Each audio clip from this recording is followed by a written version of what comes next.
लक्ष्मण, दो तीन सवाल होंगे आपके लिए, फटाफट मेरे पास जो ताज़ा अपडेट है वो दीजिएगा। पहला तो एनडीए का इस्तीफा हो गया प्रधानमंत्री का, राष्ट्रपति से मुलाकात शायद हो रही होगी। दोनों सहयोगी, खास करके दो बड़े सहयोगी तेलुगु देशम पार्टी और जेडीयू, नीतीश कुमार और चंद्रबाबू नायडू, इन्होंने भी अपना समर्थन दे दिया है। तो क्या अब ये मान लिया जाए कि जल्द से जल्द हम इस नई सरकार को शपथ लेते हुए देखेंगे, जो एनडीए की सरकार होगी सही मायने में? जी बिल्कुल, मुझे लगता है कि ये महज एक औपचारिकता बची रह जाएगी। और अभी जहां मैं खड़ा हूं, मेरे पीछे आप देख रहे हो राष्ट्रपति भवन है, नॉर्थ ब्लॉक साउथ ब्लॉक है, और नेताओं के जाने का सिलसिला शुरू हो गया है। यहाँ पे मंत्री परिषद के नेता जा रहे हैं, जो लोग मंत्री थे, क्योंकि अंतिम मंत्री परिषद की विदाई होती है तो रात्रि भोज का आयोजन किया जा रहा है। लेकिन इससे पहले जो एनडीए के घटक दलों की बैठक हुई प्रधानमंत्री आवास पर, वहां से जो तस्वीरें निकल कर आई और वहां पे जो साझा बयान कह सकते हैं, फिर जिस प्रस्ताव को पारित किया गया, वो अपने आप में बहुत कुछ कहती है।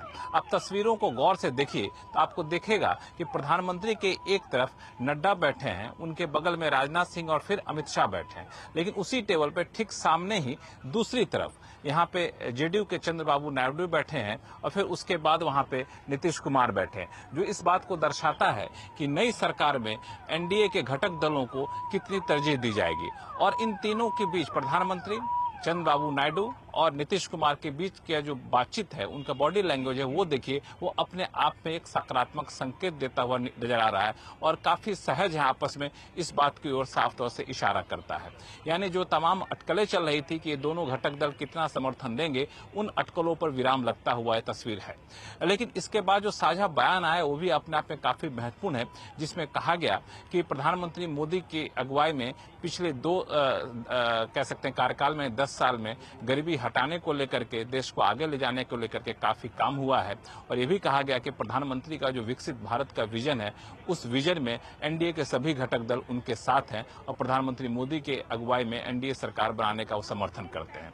प्रधानमंत्री मोदी का जो एक कह सकते हैं, अब बार बार जोर दिया करते थे 4 जातियों पर, महिला, युवा, किसान, गरीब, उन 4 जातियों का भी जिक्र एनडीए के साझा बयान में कहा गया है। तो जाहिर तौर पे एक फोकस जो होगा वो सामाजिक कल्याणकारी योजनाओं पर होगा, जो इस बात के संकेत यहाँ पे मिलते हुए दिख रहे हैं एनडीए के इस घोषणा पत्र से और एनडीए की बैठक के दौरान। तो मुझे लगता है कि अब 7 तारीख को जब एनडीए के संसदीय दल की बैठक होगी तो वहां पे सर्वसम्मति से प्रधानमंत्री मोदी फिर से संसदीय दल के नेता चुने जा सकते हैं और वहां पे फिर प्रधानमंत्री की अगुवाई में जाकर के नई सरकार बनाने का दावा पेश कर सकते हैं। ठीक है। इस दौरान आज बहुत सारी खबरें लक्ष्मण ये चली कि मतलब इन्हें अटकलें कहेंगे, खबरें कहें, अफवाह कहें कि चंद्रबाबू नायडू, नीतीश बाबू, ये सब बहुत बार्गेनिंग कर रहे हैं, काफी सारे मंत्रालय मांगे जा रहे हैं, काफी सारे पोस्ट मांगी जा रही हैं। इन खबरों में कितना दम है? देखिए, ये खबरें तथ्यों के आधार पर नहीं है, ये खबरें अटकलों के आधार पर है। चूंकि टीडीपी सबसे बड़ा सहयोगी दल है, उसके बाद जदयू सबसे बड़ा सहयोगी दल है, भाजपा बहुमत से दूर है, तो इस तरह की अटकलें आमतौर पर चलती हैं। कहा यह जा रहा है कि टीडीपी ने 4 कैबिनेट पद, 1 राज्य मंत्री का दर्जा और साथ में लोकसभा स्पीकर का पद मांगा है। ये इस वजह से भी कह सकते हैं चूंकि वे सबसे बड़े सहयोगी दल हैं और वाजपेयी सरकार में पहले से लोकसभा स्पीकर उनके पार्टी का था, तो इस बात का स्वाभाविक दावेदारी कर सकते हैं। लेकिन अभी तक इसकी कोई औपचारिक पुष्टि नहीं हुई है, जिसे महज एक कह सकते हैं चर्चा, अटकलें ही मानी जा सकती। इसी तरीके से जेडीयू ने भी मंत्री पद की मांग की है, जो स्वाभाविक है। तो ये सारी बातें हैं, लेकिन मुझे लगता है कि ये सारी बातें अभी समय लगेगा इस पर बार्गेन करने पे, इस पर खींचतान तो होगी, लेकिन सबसे ज्यादा नजरें टिकी रहेंगी जो 4 मंत्रालय जो मेरे पीछे आपको दिख रहे होंगे, मेरे बाएं हाथ पे और दाएं हाथ पे, रक्षा मंत्रालय, विदेश मंत्रालय, गृह मंत्रालय, वित्त मंत्रालय, वहां पे घटक दलों की निगाहें तो होंगी, लेकिन इनमें से कोई मंत्रालय घटक दल को दिया जाएगा इसकी संभावना कम है, क्योंकि भाजपा अपने पास खुद अच्छे नंबर से आई हुई है।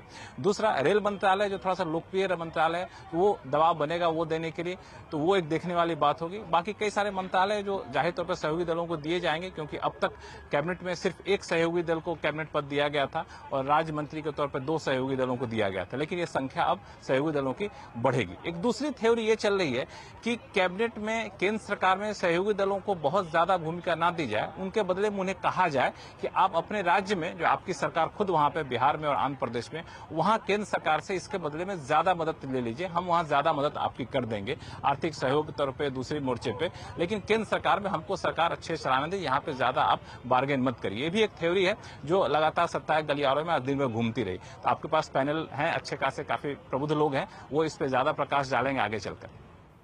जी जी बिल्कुल है। तो ये अब सारी बातें, सारी अटकलें आएंगी और धीरे धीरे ही इन पर विराम लगेंगे जैसे जैसे चीजें सामने आएंगी। लेकिन एक अपडेट लास्ट आपसे और ले लूं कि ये तो बात हो गई एनडीए की।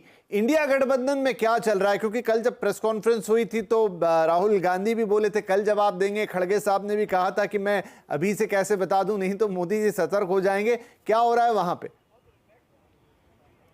देखिए, वहां पे मुझे लगता है कि बैठक शुरू होने से पहले तक असमंजस की स्थिति थी। बैठक चली वहां पे, लेकिन सरकार बनाने का दावा पेश करेंगे अभी ये तय नहीं हुआ है। और इसमें दो बातें हैं जो अभी साझा प्रस्ताव पारित किया गया एनडीए की, उसको कोरा कागज या फिर कह सकते हैं कि सतही बताया गया है कांग्रेस की तरफ से।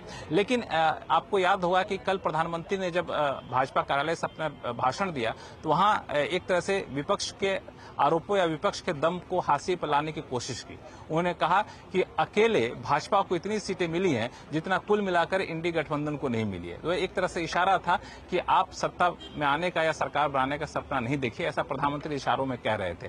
तो वैसे भी अगर सत्ता बनाने की बारी आती है, सरकार बनाने की, तो सबसे बड़ी विपक्षी पार्टी, सबसे बड़े दल के तौर पर भाजपा को निमंत्रण दिया जाएगा। लेकिन भाजपा इसमें काफी कदम आगे बढ़ा चुकी है। एनडीए दल की बैठक हो गई, संसदीय दल की बैठक हो गई, सरकार बनाने का दावा पेश करेंगे। लेकिन अभी इंडी गठबंधन की बैठक से क्या कुछ निकलेगा, क्या उनकी रणनीति होगी, कहना मुश्किल है। लेकिन सरकार बनाने का दावा पेश करेंगे और पेश कर भी दिए तो राष्ट्रपति से आमंत्रण मिल जाएगा, इसकी संभावना मुझे थोड़ी सी कम दिख रही है।